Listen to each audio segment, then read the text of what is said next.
రఘువంశ రామయ్య సుగుణాల సీతమ్మ వరమాల కైవేచు సమయాన శివధనువు విరిచాకె వధువు మది గెలిచాకె మోగింది కళ్యాణ శుభవీణ. కళ్యాణం వైభోగం శ్రీరామచంద్రుని కళ్యాణం.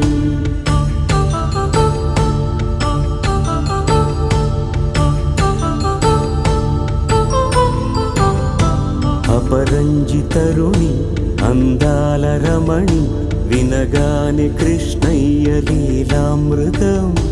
గుడి దాటి కదిలింది తన వెంట నడిచింది గెలిచింది రుక్మిణి ప్రేమాయణం. కళ్యాణ